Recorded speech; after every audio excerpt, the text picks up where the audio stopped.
Hello friends, this is Panjwani again. Friends, view donation detail वाले page में हमने ये सारा डिटेल डिस्प्ले कर दिया था, डोनर का कुछ डिटेल एंड डोनेशन का कुछ डिटेल। अब इसके नीचे हमें क्या करना है, हमने जो जो डेटा लिया था वो तो हमने डिस्प्ले कर दिया। अब हमें यूज़र से रिमार्क लेना है, मतलब रिमार्क को अपडेट करवाना है एंड स्टेटस को भी अपडेट करवाना है। ठीक है, स्टेटस हमने शुरू में लिया था, इंसर्ट करते समय पेंडिंग स्टेटस हमने दे दिया था, बट अब हम एडमिन को ये फैसिलिटी देंगे कि वो स्टेटस को या तो एक्सेप्ट करेगा या रिजेक्ट करेगा। ओके, मतलब डोनेशन को या तो एक्सेप्ट या रिजेक्ट करेगा, उसके अकॉर्डिंग हम स्टेटस चेंज करेंगे। एंड रिमार्क तो हमने लिया नहीं था, रिमार्क हम एडमिन का लेने वाले हैं, बट उसके लिए हमें एक कंडीशन लगानी पड़ेगी। अगर स्टेटस पेंडिंग होगा तो हमें नीचे एक फॉर्म दिखाना है। ठीक है, एक फॉर्म दिखाना है जिसमें स्टेटस चेंज कर पाएगा एडमिन एंड रिमार्क प्रोवाइड कर पाएगा। लेकिन वो फॉर्म तभी आना चाहिए जब हमारा डोनेशन का जो स्टेटस है वो पेंडिंग है। ठीक है, तो एक लगा देते हैं यहाँ पे कंडीशन डोनेशन डेट के बाद। ठीक है, तो मुझे एक इफ़ कंडीशन यूज़ करना है, तो मैं यहाँ पे लिखता हूँ if donation dot date, sorry donation dot status.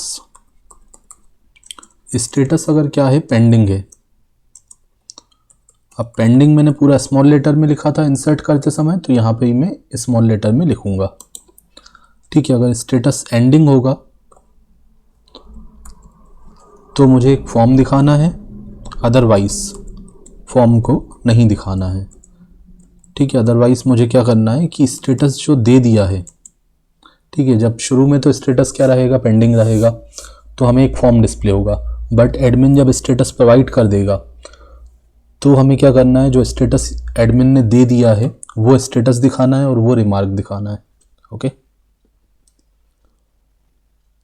तो यहाँ पे मैं एल्स में जाके, ठीक है, एल्स में मैं स्टेटस को प्रिंट करवा दूंगा, रिमार्क को प्रिंट करवा दूंगा एंड अपडेशन डेट को भी प्रिंट करवा दूंगा। एंड लास्ट में हम क्या करते हैं, एंड इफ़ लगा देते हैं। ओके, तो सबसे पहले इस इफ़ के अंदर हम कोड लिखते हैं। इसके अंदर तो हमें एक फॉर्म बनाना है। ठीक है, फॉर्म डिस्प्ले होगा अगर हमारी ये कंडीशन ट्रू होगी, मतलब स्टेटस पेंडिंग होगा तो अभी हमें फॉर्म दिखना चाहिए क्योंकि शुरू में स्टेटस पेंडिंग है। तो हमने लिखा form method equal to post and CSRF token का यूज़ कर लिया।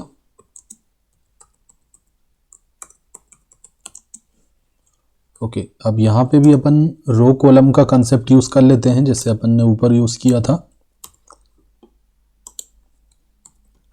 ओके, तो एक रो बनाई एंड रो के अंदर यहाँ पे मैं लिख देता हूँ, TH के अंदर मैं लिख देता हूँ स्टेटस। तो TH में मैंने लिखा स्टेटस एंड अब मुझे स्टेटस लेना है एडमिन के थ्रू, मतलब स्टेटस को अपडेट करवाना है। तो मैं क्या करता हूँ, एक ड्रॉप डाउन बना लेता हूँ। ठीक है, तो मुझे यहाँ पे इस रो के अंदर 2 ही कॉलम बनाने हैं। तो मैंने आपको बताया था टोटल हमारा 4 कॉलम का कंसेप्ट यहाँ पे चल रहा है। तो ये 2 कॉलम है, तो पहले में तो स्टेटस आ गया, दूसरे को मैं क्या करता हूँ, 3 के बराबर कर देता हूँ। ठीक है, टोटल हमें 4 कॉलम्स चाहिए, तो सेकंड वाले कॉलम को मैंने कॉल स्पान 3 कर दिया।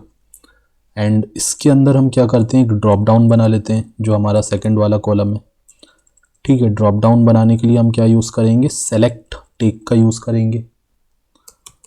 तो यहाँ पे यूज़ कर लेते हैं सेलेक्ट को एंड सेलेक्ट का हम नाम दे देते हैं। तो इसका नेम मैंने दे दिया स्टेटस एंड इसको पूरा फुल विड्थ का कर देंगे। तो आपको पता है कौन सी क्लास हम लगाते हैं, फॉर्म कंट्रोल।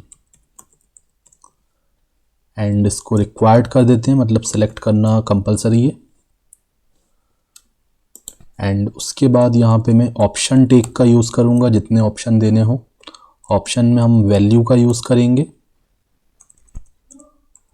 वैल्यू एट्रीब्यूट का यूज़ करेंगे जो हमें डेटाबेस में एंटर करवानी है।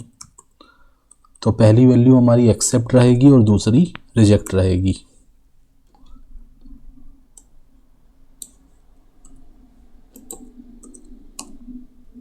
Accept and reject. ठीक है, एडमिन या तो डोनेशन को एक्सेप्ट करेगा या तो उसको रिजेक्ट कर देगा कि उस डोनेशन को नहीं लेना है। ओके, तो इसको मैं चेक कर लेता हूँ। अभी तो खैर एक एल्स वाला भी पार्ट हम बना लेंगे। ठीक है, वैसे अगर इसको देखें हम तो आप देखो फॉर्म आ रहा है। फॉर्म अभी क्यों आ रहा है यहाँ पे? क्योंकि आपको पता है कि स्टेटस अभी क्या है, पेंडिंग है। आप यहाँ देख सकते हो, बैक करता हूँ, स्टेटस पेंडिंग है। तो पेंडिंग स्टेटस रहेगा तो फॉर्म तो आएगा। ठीक है, एंड एल्स पार्ट में जाते हैं। एल्स पार्ट में जाके हम क्या करेंगे, एल्स पार्ट में जाने से पहले यहाँ पे हम क्या करते हैं, स्टेटस तो हमने ले लिया, स्टेटस के बाद हमें रिमार्क भी लेना है। तो इसी को कॉपी कर लेता हूँ। अब हमें रिमार्क भी एंटर करवाना है, तो स्टेटस के बाद हमारा क्या आ जाएगा, एडमिन रिमार्क। ठीक है, दो रिमार्क हम प्रोवाइड करने वाले हैं, एक एडमिन का, एक वॉलंटियर का। वॉलंटियर का हम आगे करेंगे जब ये डोनेशन कलेक्शन का जो रिक्वेस्ट है वो जाएगा वॉलंटियर के पास, तो वो पार्टिकुलर वॉलंटियर उसको एक रिमार्क देगा। बट यहाँ पे हमने एडमिन से लॉगिन किया है, तो अब रिमार्क हमें किससे लेना है, एडमिन से लेना है। तो इसको मैं यहाँ से हटा देता हूँ एंड इसकी जगह में टेक्स्ट एरिया ले लेता हूँ। तो यहाँ पे मैंने टी का यूज़ कर लिया, टेबल डेटा।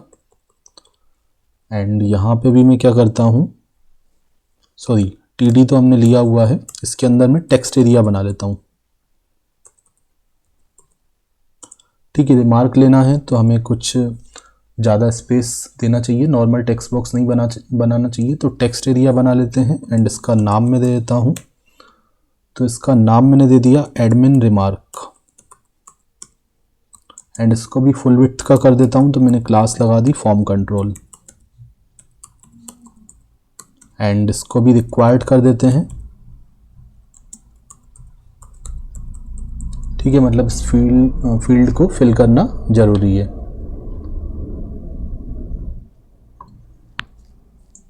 ठीक है, कुछ प्लेस होल्डर देना है तो आप प्लेस होल्डर भी दे सकते हैं। एंड उसके बाद हमें एक बटन बनाना है। तो इस टीआर के एंड होने के बाद मैं एक बटन बना लेता हूँ। तो इसी को मैं कॉपी कर लेता हूँ, इसी टीआर को, एंड यहाँ पे पेस्ट कर देता हूँ।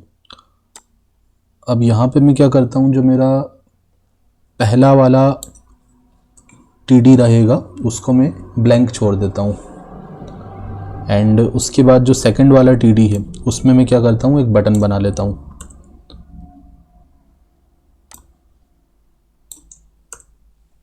ठीक है, अब ऐसा मैं क्यों कर रहा हूँ वो मैं आपको आउटपुट में दिखाऊंगा। इनपुट टाइप इक्वल टू मैंने ले लिया सबमिट एंड वैल्यू जो बटन पे लिखी हुई है तो मैं लिख देता हूँ अपडेट। बटन पे अपडेट लिखा हुआ आएगा एंड इस पे हम कुछ क्लासेस लगा देते हैं। ठीक है, सबसे पहले तो हम इसमें बटन क्लास लगा देते हैं बूटस्ट्रैप का, ताकि ये रिस्पॉन्सिव हो जाए। एंड बटन प्राइमरी लगा देते हैं ताकि ये ब्लू कलर का दिखे। ओके, तो इसको देखते हैं कैसा आ रहा है। ठीक है, तो ये आप देखो, एक जो है मैंने कॉलम यहाँ पे ब्लैंक रख दिया है, चाहे ये टीएच में हो या टीडी में हो, उससे कोई प्रॉब्लम नहीं है। मैंने इसको ब्लैंक रख दिया क्योंकि मैं बटन यहाँ इस वाले कॉलम में दिखाना चाहता था। एंड इसको आपको कहाँ दिखाना है, आपको इसको लेफ़्ट में दिखाना है, राइट में दिखाना है, वो आप कर सकते हैं। ठीक है, जैसे आपको राइट में करना है तो आप यहाँ पे पुल राइट लगा सकते हैं। आई थिंक पुल राइट से आ जाएगा। नहीं आ रहा। ठीक है, तो राइट वाइट में नहीं जा रहा, लेफ़्ट में आ ही रहा है। और लेफ़्ट में वैसे तो पुल लेफ़्ट से लेफ़्ट में, ठीक है, ऑलरेडी लेफ़्ट में ही आ रहा है तो कोई प्रॉब्लम नहीं है। ठीक है, ये क्लास यहाँ पे वर्क नहीं कर रही। ठीक है, इसको मैं हटा देता हूँ। इसकी जगह मैं क्या करता हूँ, एक आइकॉन ले लेता हूँ। अब आइकॉन में कैसे लूँगा, यहाँ पे तो मैं यहाँ पे आई क्लास का यूज़ कर लेता हूँ, या फिर मैं इनपुट टाइप ना लेते हुए बटन ले लेता हूँ। ठीक है, बटन टेक का यूज़ कर लेता हूँ। तो बटन टैग हमारा जो होता है ओपन एंड क्लोज दोनों होता है। एंड इसके बीच में मैं यहाँ पे क्या लगा देता हूँ, इसके बीच में हम लिख देते हैं अपडेट।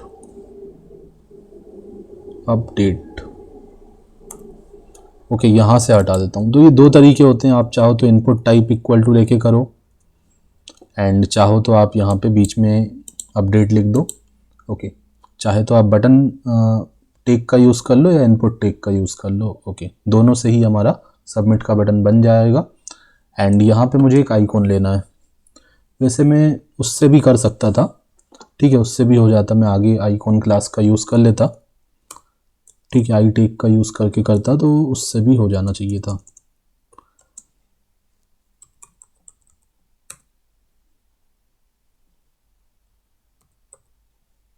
तो यहाँ पे मैं लिखा एफ ए माइनस एरो, ठीक है, मैं भी शायद ऐसा हो सकता था कि जो एरो है मतलब जो हमारा आइकॉन है वो बाहर आता बटन के, तो इसीलिए बटन टाइप यहाँ पे लेना सही रहेगा क्योंकि हमें आइकॉन भी देना है। F A minus arrow minus circle minus right. Okay, तो इसमें एक एरो सिंबल हमने दे दिया, आइकॉन दे दिया। ओके, अब एल्स पार्ट में आते हैं। अब यहाँ पे हमें क्या करना है, अगर स्टेटस चेंज हो जाता है, मतलब स्टेटस अगर पेंडिंग नहीं है तो हमें क्या करना है, तो उस केस में हमें रिमार्क को और स्टेटस को डिस्प्ले करना है जो एडमिन ने प्रोवाइड किया है। ठीक है, अगर एडमिन ने रिमार्क प्रोवाइड कर दिया है तो हमें स्टेटस को रिमार्क को डिस्प्ले कर देना है। तो सिमिलर वही 4 कॉलम्स वाला कंसेप्ट यहाँ से कॉपी कर लेता हूँ। ठीक है, आप चाहें तो यहाँ पे ये कंडीशन भी लगा सकते हैं कि अगर रिमार्क क्या है, नन है, मतलब रिमार्क अगर ब्लैंक है, नल है, तो भी आप ये कंडीशन तो भी आप इस तरीके से वर्क कर सकते हैं। मतलब कंडीशन आपके पास दो हैं, या तो आप रिमार्क से चेक कर लो या तो स्टेटस से चेक कर लो।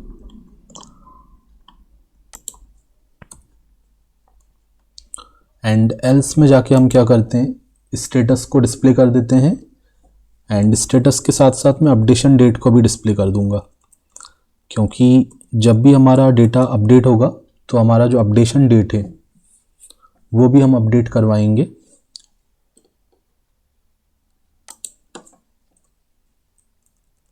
तो सबसे पहले तो मैं स्टेटस को डिस्प्ले कर देता हूं, डोनेशन डॉट स्टेटस।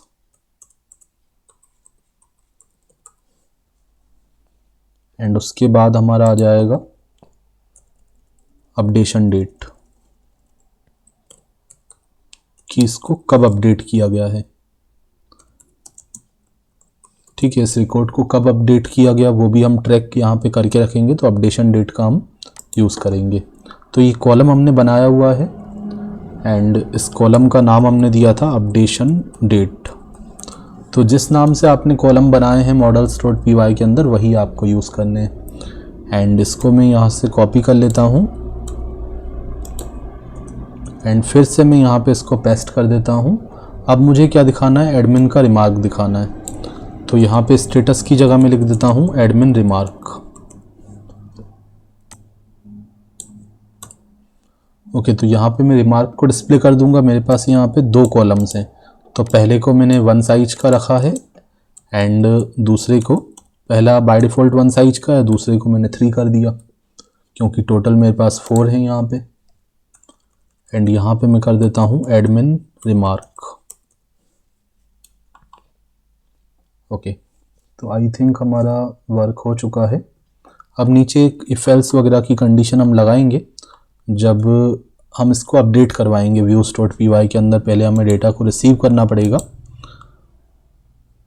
ओके, तो आप देख रहे हैं यहाँ पे रिमार्क का भी, रिमार्क प्रोवाइड करने का ऑप्शन आ गया एंड स्टेटस भी चेंज करने का ऑप्शन आ चुका है।